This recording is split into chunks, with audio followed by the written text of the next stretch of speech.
Welcome to our podcast on commercial property co-investment in Singapore, where we explore how pooling resources, sharing risks, and setting up strategic company structures can open up new avenues for property ownership. I'm excited to dive in. So, this idea of co-investing, especially in commercial spaces, what's the fundamental appeal here?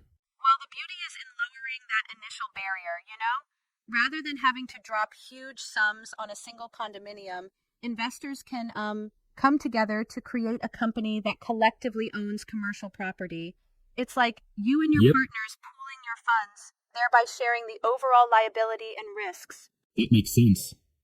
Lowered entry cost and shared challenges. But what about the actual evaluation of these properties? I heard there are 5 principles to watch. Exactly. Experts suggest looking beyond the surface, there are 5 key factors: passive income generation, potential for value appreciation, the ability of rental income to cover loan principal repayments, the transformation potential of the area, and the overall return on invested capital. It's Right. like being both an economist and an urban planner at once. Wow, that's a lot to consider.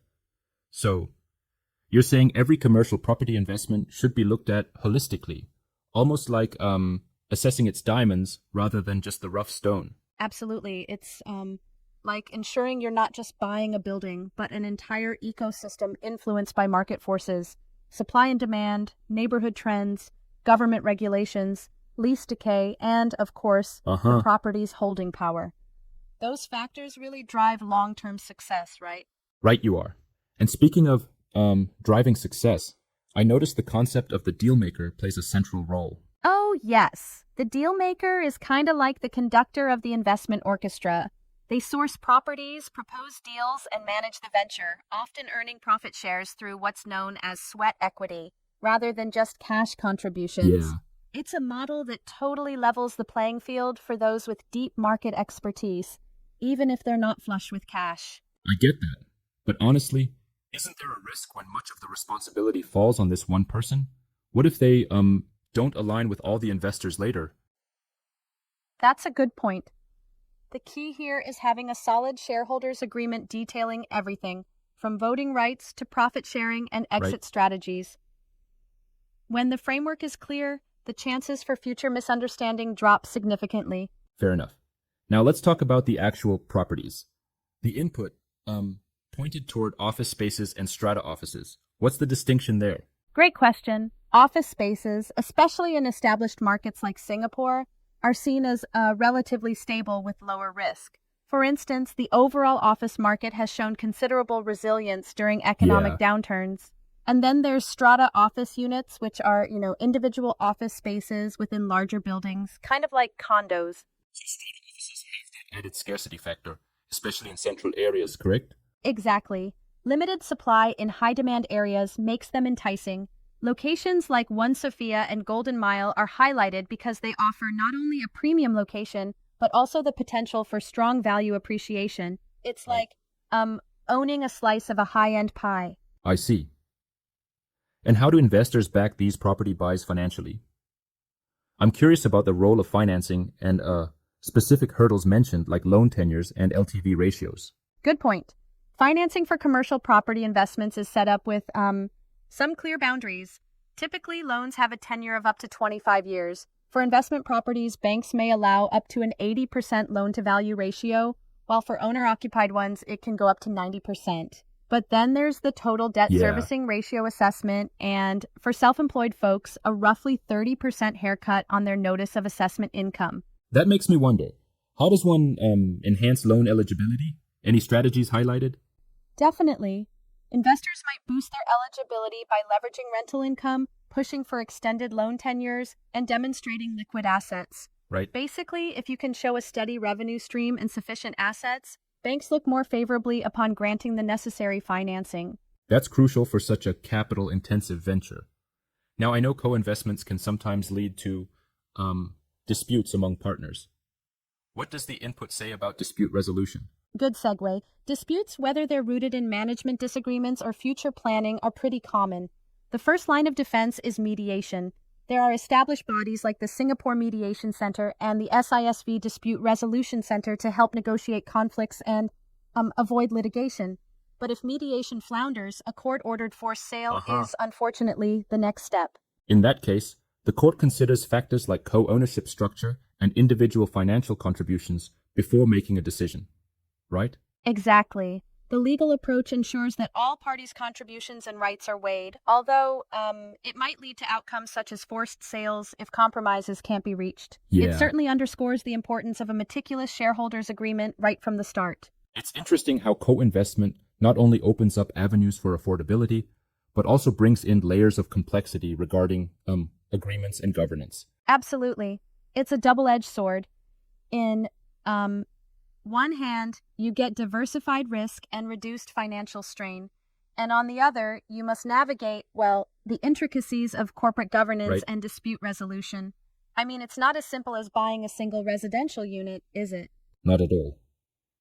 There's a respect for the complexities. Now, something I'd like to challenge here. If the model emphasizes shared responsibility, does it inherently create a diluted investment experience? I mean, do all partners get equal influence in decision-making? That's a fair critique.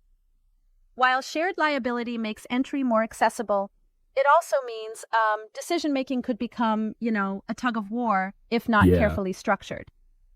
That's why having an odd number of directors and well-defined roles in the company structure is so vital. It minimizes deadlocks and ensures efficient resolution of conflicts. I can see that. So it's almost like the precision of a well-oiled machine. If you design the parts right, everything works harmoniously, but if not, it could just, stall. Exactly. The company structure should be robust. It's recommended to keep the number of directors and shareholders low. For an SM private limited company, ideally up to 20 shareholders, to prevent administrative overload. And an odd number of directors can really help avoid stalemates in critical discussions. Makes sense. Moving on, what about the geographical specifics? I recall transformation in areas like the Selegie District and Beach Road being significant factors. Yes, that's a key insight. These regions are projected to undergo transformative development, which could drive up both rental rates and overall property value. Essentially, investing in these hotspots could position investors right at the cusp of an upward market trend. It sounds like a smart bet if the economic forecasts hold true. But what about risks from, say, unexpected regulatory changes? Well, government regulations are indeed one of the factors to always keep on your radar.